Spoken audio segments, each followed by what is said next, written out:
Hey, it's Rob Hefner here for the town of Pinetop-Lakeside, hanging out at Town Hall, and we've got some new news here. Now, it's not new news because people should know already that it's happened. We had a council member resign, and I've got with me Kristi. How are you? Good. How are you? Thanks for having me. Thanks for being here. She's, of course, the town clerk. Yes. And we had a person resign. Okay, that was Correct. James Brimhall, correct? James Brimhall, he was a council member. Yeah. Okay. And he was elected in the last election that happened in 22. Okay, in 2022. Mm-hmm. Okay, so when somebody resigns, they leave an opening. Correct. On the town council, and that has to be filled. Right. So when a council member leaves a seat open before their term ends, we can take applications for people who are interested in being appointed. They're not elected, they're appointed because they are appointed by the mayor and rest of town council members. So they can come and see the town clerk and fill out an application, give me a letter of interest, which I have, they can sign. And then we'll take them before council and they interview in the public. And if whoever gets the most votes gets appointed to cover the rest of the term, unless there's an election coming up. So they have to run for the rest of the term in the upcoming election. So let me see if I say this right. Okay. The person that gets appointed is going to replace this individual, James, and he had a 4-year term. So Correct. they'll fulfill his seat. Yes. But there's a caveat. They have to run immediately at the next election. Correct.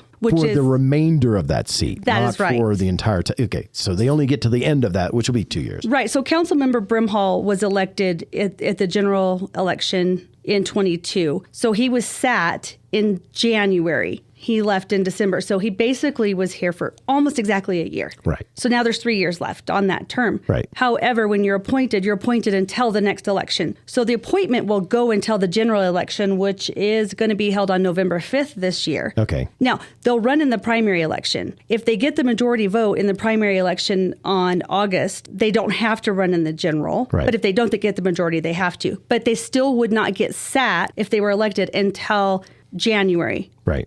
So to be clear, I want to make sure, because you said this year, some people will listen to this in I'm going to just describe this. So in 2024, correct, okay, that year. So if you listen to this in 23, obviously there's nothing before, but 24. So it's in this next year cycle, which has sort of already begun. Yes. So if someone is appointed and they want to continue the seat past the election, they will have to run. So they'll cover this year. They'll be appointed. Yeah. Then they'll have to run to cover the remaining 2 years to fulfill the 4-year term. There may be other people who run against them in that election. So they'll have to run and win that election. Right. Okay. For the people who are interested in applying for the open spot, there's some dates, right? Yeah, so it's open now. I have applications here at Town Hall that they can come in. They need to see me or Mackenzie, the deputy clerk, and we'll have them sign a letter of interest, take the application. They do not have to get signatures for this. Right. They can bring back the application and a resume. I need it no later than January 5th at 5. I put a 4 o'clock cutoff time. I'm here till 5. Right. But I'd appreciate having it before I leave at 5. And if there's anyone who's interested in running in the election, they can pick up a candidate package starting the first week of January. I'm probably going to have it ready around January 5th or 6th. Right. And then they have to get signatures. So they'll have to start working on that fairly soon. Yeah. So keep in mind, if you get appointed, if the person gets appointed, they still have to get signatures, as do all of the people sitting on the council. Yes, and we have every single time. We'll have 4 seats on this election. Okay, so they have to go out, they have to get signatures. Just because you get appointed wouldn't forego the signature gathering.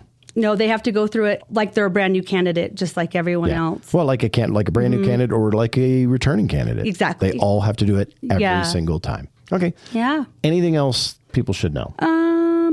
I think it's important to know when you run for council that there is a lot of time involved in that. Well, first, let me say this. To be appointed, they need to be at the interviews at the regular council meeting on January 18th, and they must appear in person. Right. So we can't do it. We can't do it telephonically. It's not really fair to the people who are here. Just so everyone knows that several times a year we have all-day budget meetings. We have all-day work sessions. We have council meetings twice a month. There's lots of events that council is expected or appreciated to show up to. So it's not like you can just show up twice a month to a council meeting and that's your obligation. The obligation is to do a lot for the community, and they all sit on different committees. If you're interested in helping out the community as a whole, get involved in council. Awesome. Thank you very much. And of course, all our information is down below. Thank you, Kristi, for your time today. And if you have any questions, as I said, down below is the information. We'll also put the dates of everything here in the post.